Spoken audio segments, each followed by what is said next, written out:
Thanks for watching HBC Channel 25. Dean Beckman along with Sports Information Director Donny Nadeau back for another week of the Cardinals Nest here on HBC. And Donny, right now at St. Mary's, we have four sports teams that are really on a roll right now. We have volleyball, women's soccer, the other two being women's and men's cross country. And we have a coach who's smiling right now, Ward Berndt, and we're going to see that smile later on in the program. He's going to join us during the interview segment along with David Feather from the men's team. Yeah, it'll be great to have them on because they had a fantastic weekend last weekend in lacrosse at the Jim Drew's Tori Neubauer Invitationals. And it's, you know, you're right, Coach Berndt has a very big smile on his face right now. You couldn't have asked for a better final meet heading into the conference championships. Everybody did phenomenal. Everybody on the team, both teams PR'd, which is a great testament to the fact that I think they're definitely ready for the conference championships. So it'll be fun to get him on. David's not a rookie to the Cardinals Nest, so it'll be nice to have him back on, and then we'll be able to talk a lot of cross country. It is rare we have an athlete on twice, but that definitely is the case with David. So we'll talk to David and Ward later on here in the program. But first, let's recap the past week here in St. Mary's athletics. We'll start with volleyball, Donny. They were in Naperville, Illinois for the North Central Invitational. A couple of ranked teams in that invitational, and the Cardinals went 2-2, but head coach Mike Lester very happy with how things turned out, and there we see the results. 2-2 overall, but they lost to the two ranked teams, beat the other teams, and really, I thought, showed pretty well in those regional games. Yeah, it's interesting when you talk about a team going 2-2 in that tournament, and for a coach to be happy about that. But Coach Lester was extremely happy because he won the two matches that were really important, and they were the two regional teams, Wheaton and North Central. Those are both teams that are in their region, so those are very important to get region wins there. And then the two that they lost, obviously Coach Lester would love to have wins against Hope and against St. Olaf Center. And yeah. So it was a 2-2 performance, but you lost to two teams that are in the top 15 in the country, which is some pretty good volleyball. And I talked to Coach Lester after the matches, and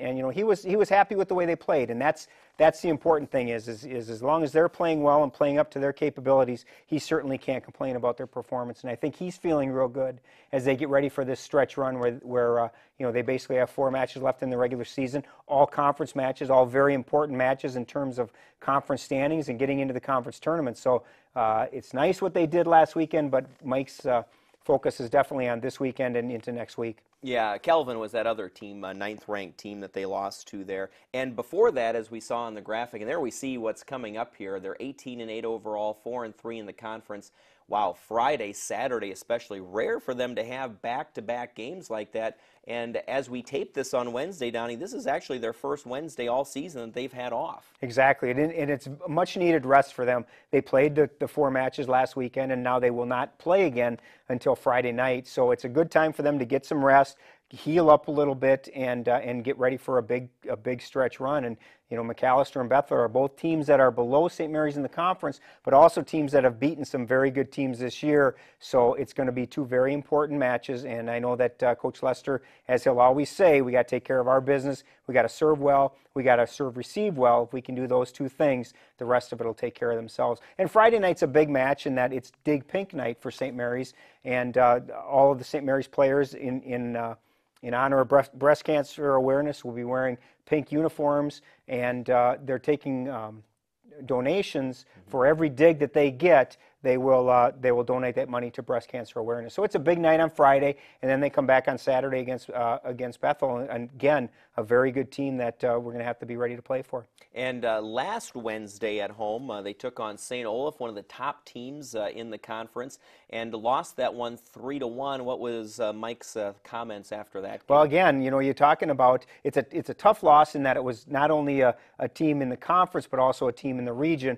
But again, Coach Lester, they played well. They just didn't play well enough to win. And again, if you look at that loss, it's to a nationally ranked team.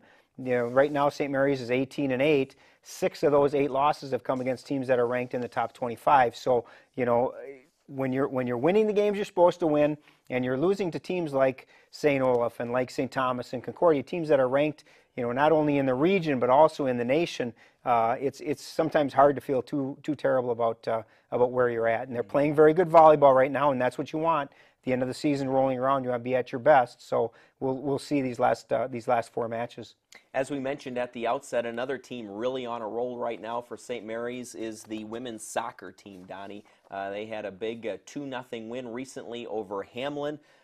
Other more individual good news coming out of that one, and the Cardinals now tied for 6th place in the conference. Top 4 teams make the postseason tournament, and they're certainly within reach of that, tied at number 6. Absolutely, and you look at the graphic right there. Their game on Saturday is against St. Benedict, which is one of those teams that's sitting there with 15 points in that 3-4 spot. So a win against St. Benedict on Saturday would be a huge boost to them. It would get them in that mix of teams that are still battling. They've still got to play St. Thomas and Augsburg next week, so there's a lot to play for, and I know Coach Zimmerman is extremely excited about the way his team is playing, come up with that big 2-0 win against Hamlin, and now they, like the volleyball team, haven't played in a week, so they're very rested, and which is a great thing for their top goal scorer, Amy Sibick. Amy, congratulations on being the 6th person in St. Mary's history to eclipse the 100-point mark for career points. And you look at that list of players, every one of those players is an outstanding player.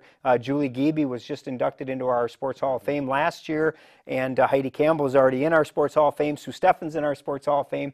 So you're looking at some very, very fine company to be in, and certainly Amy is deserving, and hopefully we'll be able to solidify that 5th spot. I don't think she's going to be able to catch Sue for that 4th spot, but for her to have 100 career points, she's had a fantastic 4-year career here. She will be one of 4 seniors on Saturday. They'll be playing their final collegiate home game. So it'll be a special day on Saturday for them. Emily Friedel and Tanya Trowbridge and Kelsey Payton are also the other seniors. They'll be their last game at home. Coach Zimmerman knows how important that is, and I talked to him today before we went on camera, and he's like, I've told our players, make sure you savor the time that you have left with your seniors, because the time is running short, and someday, pretty soon, you are going to be those seniors going out. So it's a very special day for them. They're adding to that their 3rd annual Footin' for Food, which is their fundraiser for the local food pantry here in Winona. So anybody that comes to the game brings a donation of a perishable food item, they will receive raffle tickets for some prizes at halftime. But again, it's all about a give-back weekend for St. Mary's sports, and it'll be a very special day for the women's soccer team.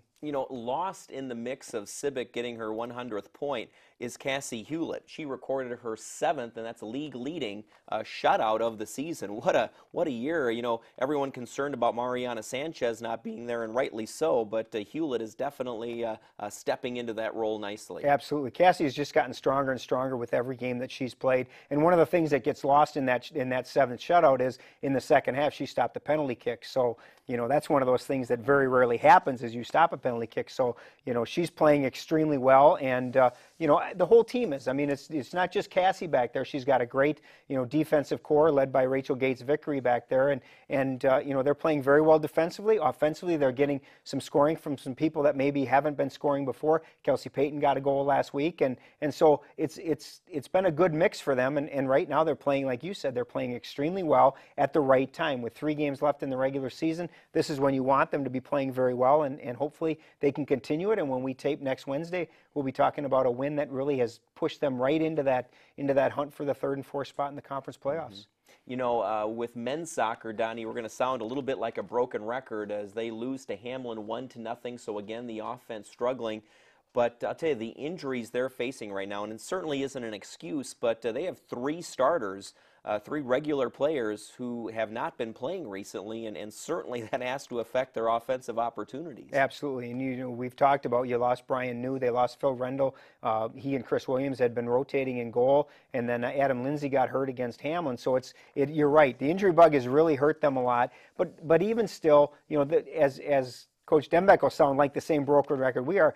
Defensively, they're playing very well. Their last 2 games, they've lost 1-0 both times, and it's just that their offense just can't convert on the opportunities they are creating. They're creating some very good scoring opportunities. They're just not able to get the result that they want to get. And I know that, as frustrated as we may sound, or even Coach Dembeck, I'm sure the players are equally as frustrated because, it's not like they're not trying. It's not like they're giving it 100%. It's just that right now they need a break to fall their way. And hopefully on Saturday against St. John's, they'll be able to get that, get that break and be able to give a win to their home fans on Saturday afternoon. Yeah, 3 o'clock start to that one. And Donnie, finally in this segment, the swimming and diving teams begin this weekend. Also, men's hockey with the red-white game on Saturday night. Yeah, it's hard to believe we're talking about a week left in the fall seasons, and the winter seasons have already started up. The swimming and diving team goes to the Augsburg Pentathlon this weekend, and then the men's hockey team, like you said, has their red-white game on Saturday night at 7:30. And so it's kind of the crossover, as we like to say, and we're excited about it. It certainly makes for a lot more work, but the swimming and diving team, I talked to Coach Lindquist today. He's extremely excited about what he has, the people that he's got returning, as well as some new people that he's added to the rosters, and it's going to be a very interesting year. Mark Ross had a fantastic year last year for the Cardinal men as a freshman, and Eric's looking for bigger and better things from him this year. He actually had a hand in 7 school records at the conference championships last year, which is phenomenal for a freshman swimmer. And on the women's side, Nikki Farmer and Liz Flynn both had great conference championships last year, and they're both back. So a lot of exciting things with the swimming and diving team, and hopefully we'll be talking a lot about not only school records broken, but maybe fast times in the conference and whatnot. And obviously we'll have Coach Lindquist on at some point, and hopefully we'll have a lot of good things to talk about. Real quick here, you said 7:30 was that red-white game for the men's hockey team on Saturday at the SMU Ice Arena. What's the one thing Coach Moore is really looking for? He struggled the first 2 years as head coach. Now in his third, he's got a lot of his own players in there now. What's the one main thing he's going to be looking for in Well, that I think game? more than anything, it's going to be chemistry. He's going to run 6 lines, so he'll have 3 lines on each team, and he's going to look to see what's working. I've talked to him a couple times during they started practice now a week ago, and he likes what he's seen. He said they've had better practices now in that first week than they had at all last year. So I think he's very excited about what he has. He's obviously got 2 very good goalies, so you're building from the back out, and Jason Horseman and Andy Scheib both had great years last year. Jason was an honorable mention all-conference. Vincent Unklesby returns as the top scorer for the Cardinals this year, and there's a lot of very good players. Tommy Healy, he and Vincent are the captains this year, with Ben Kitzmiller and Nate Peterson as the alternate captains. So they've got a lot of good leadership, and I think that the thing that Coach Moore is looking for is definitely chemistry. How do these people work together? And he's still got some decisions to make in terms of cuts for the varsity and the junior varsity. So it's important for a lot of people to play well, and it's a lot of fun. It's kind of the culmination of the tryout process for the men's hockey team, as well as kind of a jump start as they get ready for the MIAC showcase the last weekend in October. All right, so come on up to the SMU Ice Arena. That's Saturday night, 7:30. It's open to the public if you need some early hockey this year. All right, coming up next, we'll talk cross country, both men and women, with the head coach Ward Berndt and also David Feather from the men's team. That's next here on HBC Channel 25. Hey, I'm Buddha, inviting you to join me for a brand new show here on HBC TV 25 called Real Attractions. We'll show you trailers from the latest movies to hit theaters and also what's being released on DVD that week. Plus, you have a chance to win free movies by registering at my.hbci.com/Real Attractions. But you gotta watch to win. So check out Real Attractions here on HBC TV 25, hosted by yours truly, which is why we didn't call it Real Attractive.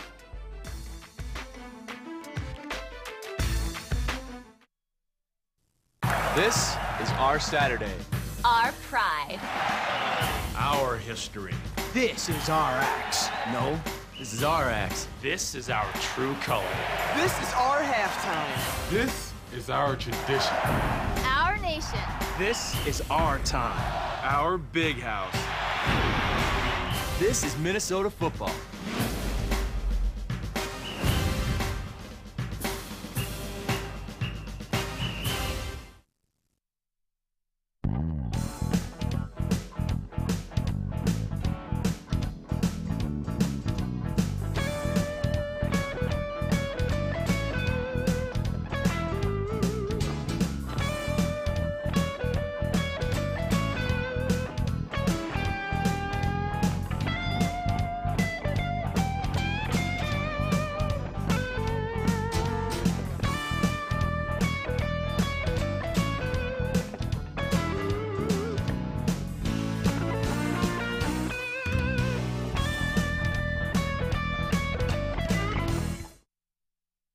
And we return here on the Cardinals Nest, Dean Beckman, Donny, Nadeau, to talk cross-country, both men and women at St. Mary's University. Again, teams that are on a roll. It would definitely be women's and men's cross-country. And we welcome in the head coach, Ward Berndt, along with David Feather from the men's team.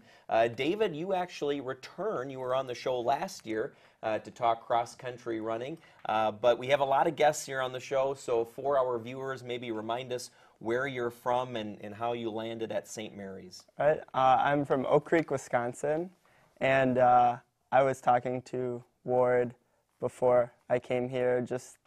He contacted me, and I came to visit the campus. I really enjoyed it.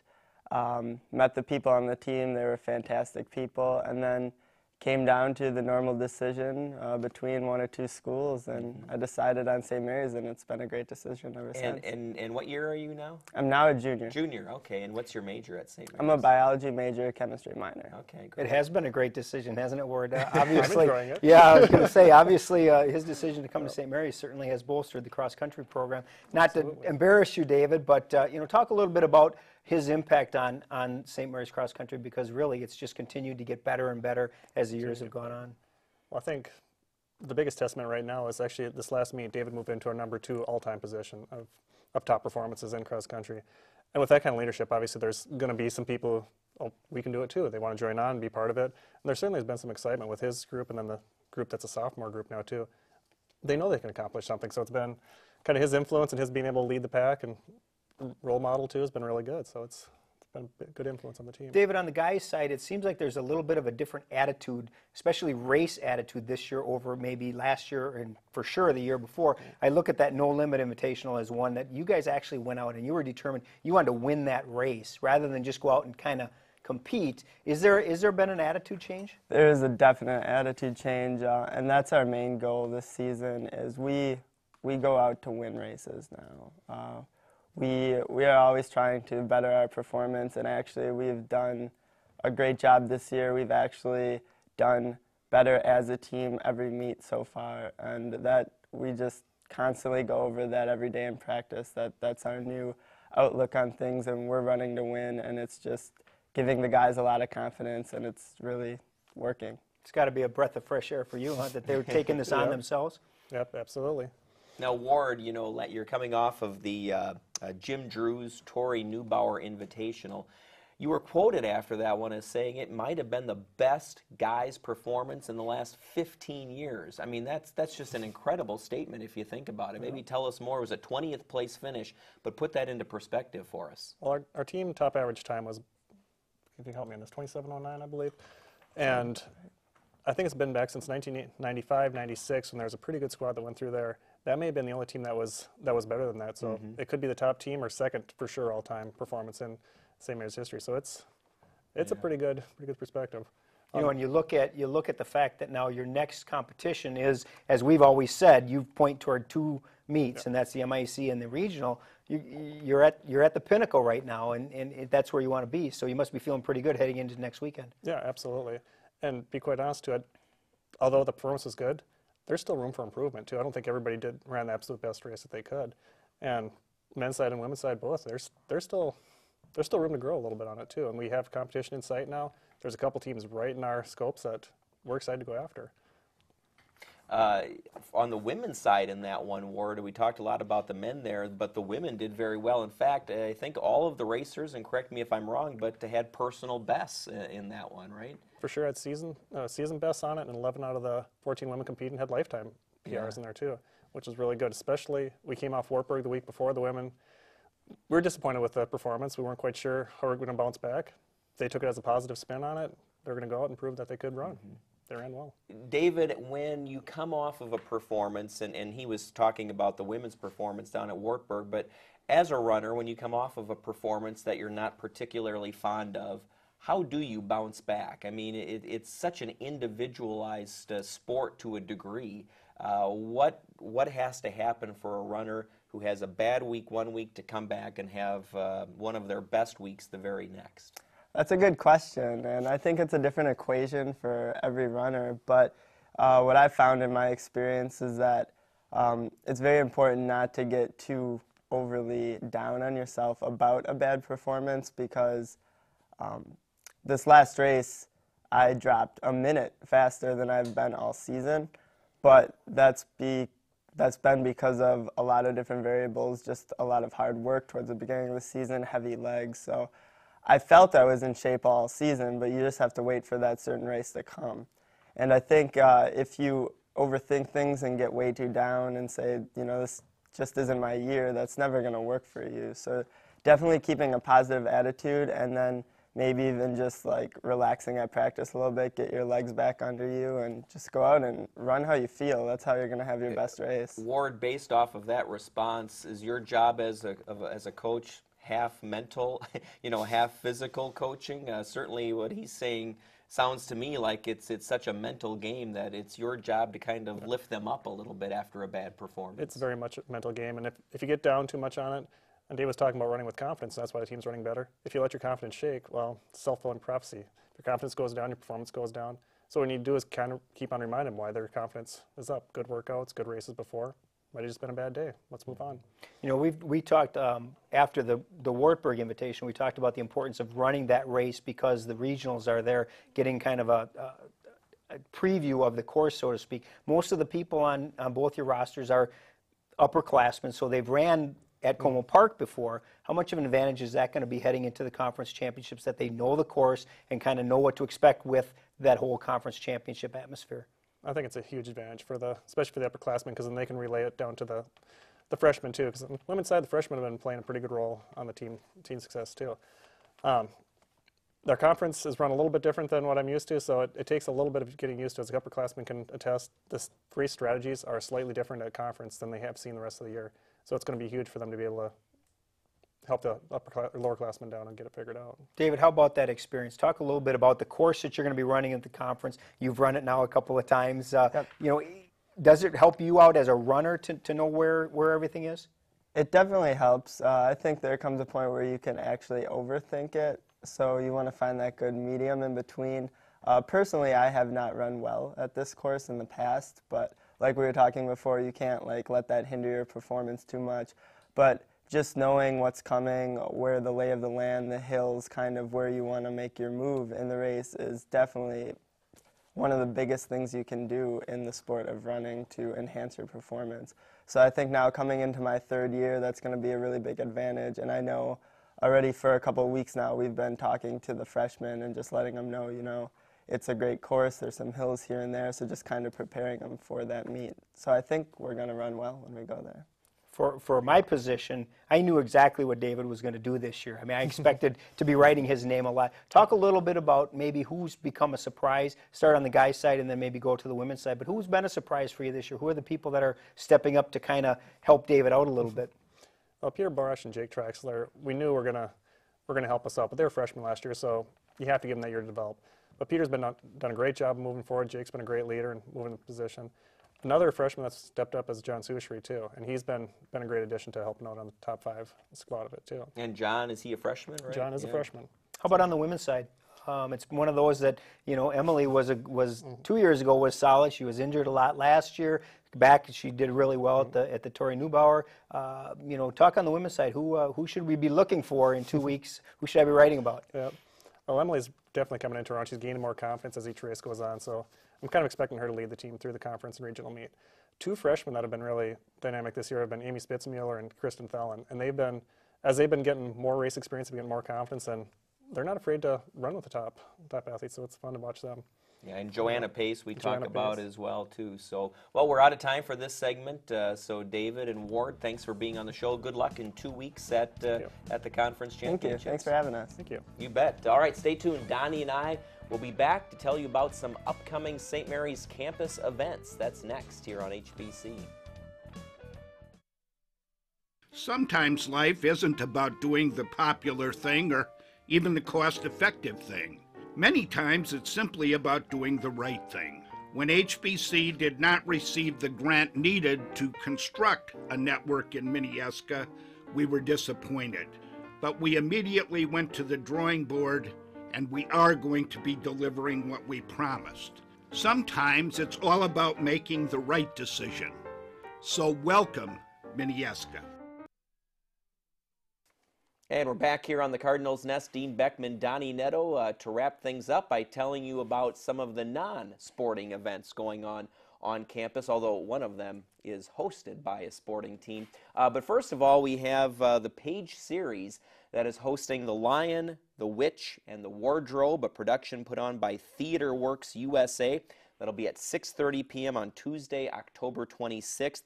Of course, it's based on the musical by C.S. Lewis and his adventure story about 4 children who live in war-torn England, who accidentally enter the land of Narnia by climbing through a magic wardrobe. It went from the book to the hit movie, and now, of course, this Theater Works USA production. Tickets are $12 for adults, $5 for seniors and students.